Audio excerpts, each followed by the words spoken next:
శ్రీమాత్రే నమః. సద్గురు జ్యోతిష్యాలయం నుండి ఒక అద్భుతమైనటువంటి విశ్లేషణతో మనం ఇప్పుడు రాబోతున్నాం. ఈ రాబోయే మార్చ్ 6వ తారీఖున శని భగవానుడు స్థానం మారుతున్నారు.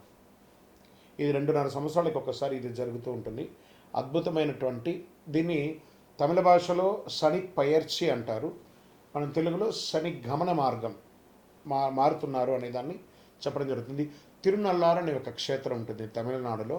ఆ రోజు అక్కడ ఆ శని భగవానుడు మారేటప్పుడు ప్రత్యేకమైనటువంటి పూజ ఏ సమయంలో చేస్తారో దాన్ని శని పయర్చి అంటారు. అంటే ఉన్న స్థలం నుంచి ఇంకో స్థలానికి మారే ఒక అద్భుతమైనటువంటి ఘట్టం.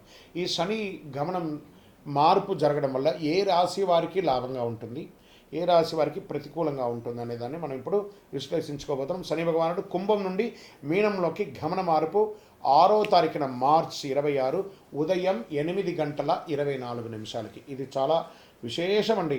ఎంత అవకాశం ఉంటే అంతమంది అన్ని రాసుల వారు కూడా పూజ చేసుకోవాల్సిన సమయం. కానీ ప్రత్యేక పూజలు కొంతమందికి ఉందని చెప్పచ్చు. దీన్ని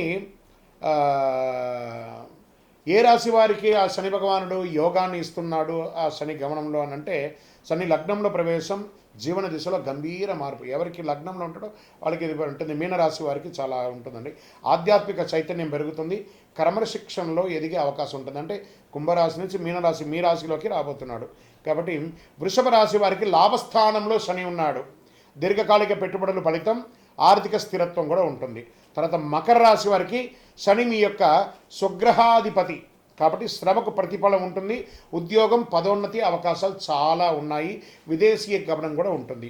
ఎవరు జాగ్రత్తగా ఉండాలి, ఏ రాశి వారు జాగ్రత్తగా ఉండాలంటే మిథున రాశి వారు కర్మస్థానంలో ఒత్తిడి, ఉద్యోగంలో బాధ్యతలు పెరుగుతాయి. జాగ్రత్త నిర్ణయాలు, అసాంఘిక కార్యక్రమాలు పాల్గొనకూడదు. ఇంకా కన్యారాశి వారికి సంబంధాల్లో పరీక్ష కాలం, భార్యాభర్తల మధ్య ఉంటుందని చెప్పి మాటల విషయంలో కాస్త జాగ్రత్తగా ఉండాలి. ఇవి రెండే. కానీ కన్యారాశికి మిగతా గ్రహాలన్నీ యోగంగా ఉంది కాబట్టి కొంచెం జాగ్రత్త పడాలి. ధనుసు రాశి వారికి అర్ధాష్టమ శనిలో ఉన్నారు. గృహ కుటుంబ విషయంలో ఆందోళన, ఆస్తి నిర్ణయాల ఆలస్యం ఇవన్నీ కూడా అవుతూ ఉంటుంది. శని ఎప్పుడు శిక్షకారకుడు కాదు. అదేవిధంగా సింహరాశి వారికి కూడా అష్టమ శనిలో ఉన్నాడు. కొంచెం జాగ్రత్తగా ఉండాల్సినటువంటి సమయం. ఈ ప్రకృతి విపత్తులు కూడా వచ్చే అవకాశాలు ఈ శని గమనం ద్వారా కూడా ఉందండి. కొండ ప్రాంతాల్లో భారీ వర్షాలు, కొండ చర్యలు కింద పడడము, చిన్న చిన్న భూకంపాలు లాంటి రావడము, జలప్రలయం అనేది కనబడుతుంది. తీర ప్రాంతాల్లో సముద్ర ప్రభావం ఎక్కువ ఉంటుందని కూడా చెప్పడం జరుగుతుంది. వరదల వల్ల వ్యవసాయానికి మిశ్రమ ఫలితం ఉంటుందని కూడా ఈ శని యొక్క మార్పు వల్ల ఉంటుందని కూడా చెప్పచ్చు. జలతత్వం శని గమనంలో ప్రకృతి శక్తులన్నీ కూడా అధికంగా ప్రేరేపింపబడతాయి కాబట్టి జాగ్రత్తగా ఉండాలి. శని భగవానుడు శత్రువు కాదు, మన కర్మ ప్రతిబింబమే శని భగవానుడు. కాబట్టి ఆ శని గమనాన్ని ఆ రోజు మార్చ్ 6వ తారీఖున ప్రతి ఒక్కళ్ళు దేవాలయానికి వెళ్ళి ఒక 19 ప్రదక్షిణాలు చేయండి. కాకధ్వజాయ విద్మహే ఖడ్గహస్తాయ ధీమహి తన్నక్ మంద ప్రచోదయాత్. నీలాంజన సమాభాసం రవిపుత్రం యమాగ్రజం ఛాయామార్తాండ సంభూతం తన్నమామి శనైశ్వరం. ఈ యొక్క మంత్రాన్ని ఎప్పుడు కూడా మీరు పారాయణం చేస్తూ ఉండండి. చాలా అద్భుతమైనటువంటి ఫలితాలని పొందుతారు.